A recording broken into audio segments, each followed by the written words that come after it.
સર્વને મારા જય શ્રી કૃષ્ણ. પુરુષોત્તમ મહાત્મામાં આજનું 11મા દિવસનું મહાત્મ્ય છે 5 પતિના વરદાન.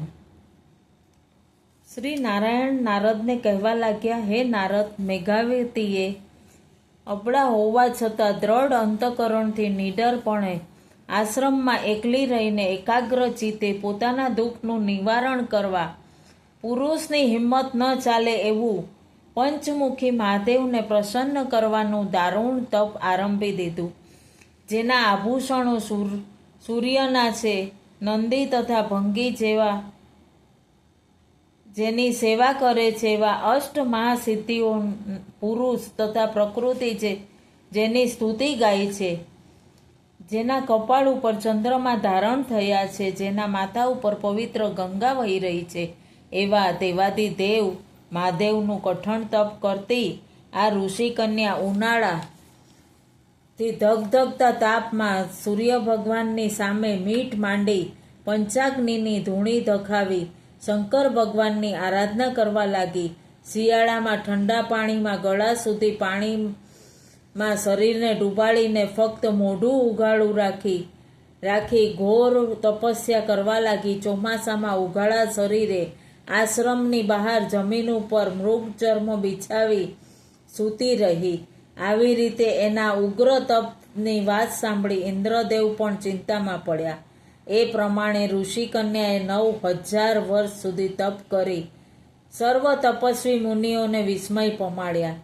અને એના આવા અગાધ તપથી આખરે ભગવાન પ્રસન્ન થઈને એને દર્શન આપી લાંબુ તપ કરીને દુર્બળ બનેલી એ ઋષિ કન્યાના દેહમાં નવું ચેતન આવ્યું. એણે આંખો ઉઘાડી ઊભી થઈને ગિરિજાપતિને વંદન કર્યા અને પ્રાર્થના કરી, હે મહાદેવ, તમે મહાકાળને જીતનારા, દક્ષ પ્રજાપતિના યજ્ઞનો નાશ કરનારા અને દુઃખીઓના દુઃખ ટાળનારા છો, તો મારું દુઃખ પણ દૂર કરો. તેના તપથી અને સ્તુતિથી પ્રસન્ન થયેલા શિવજી કહેવા લાગ્યા, હે ઋષિ કન્યા, હું તારા તપ, ભક્તિ અને આરાધનાથી પ્રસન્ન થયો છું, માટે તું ઈચ્છિત વરદાન માંગ. અને આનંદમગ્ન એ બાળા બોલી, હે દયા સિંધુ, મને મારો પતિ આપો. પતિ ઈચ્છું છું, પતિ મારું સર્વસ્વ. એ પતિ માટે યોગ્ય પતિ આપો.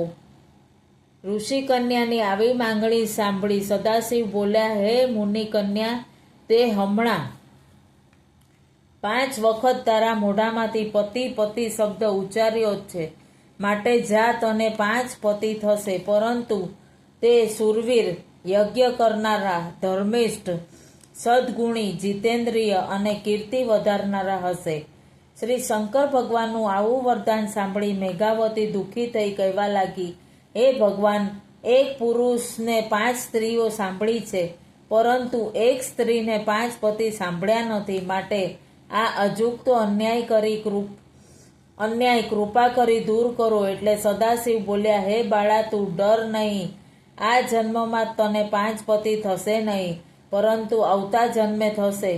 તે દુર્વાસા મુનિની સલાહનો અનાદર કર્યો છે, જેણે તને શ્રી કૃષ્ણ પરમાત્માએ સઘળું ઐશ્વર્ય અર્પણ કર્યું છે. તે પુરુષોત્તમ માસના વ્રતની હાંસી કરી છે, માટે તને આ શિક્ષા રૂપે 5 પુરુષની પત્ની થવું પડશે. માટે હવેથી એની નિંદા કરીશ નહીં, કારણ કે અમે પણ એ માસની સેવા કરીએ છીએ. એટલું કહી શંકર ભગવાન અંતર ધ્યાન થઈ ગયા. ઇતિ શ્રી પુરુષોત્તમ મહાત્મ્યમાં અધ્યાય 11મો 5 પતિના વરદાન સંપૂર્ણ. શ્રી પુરુષોત્તમ ભગવાનની જય. આપ સર્વને મારા જય શ્રી કૃષ્ણ.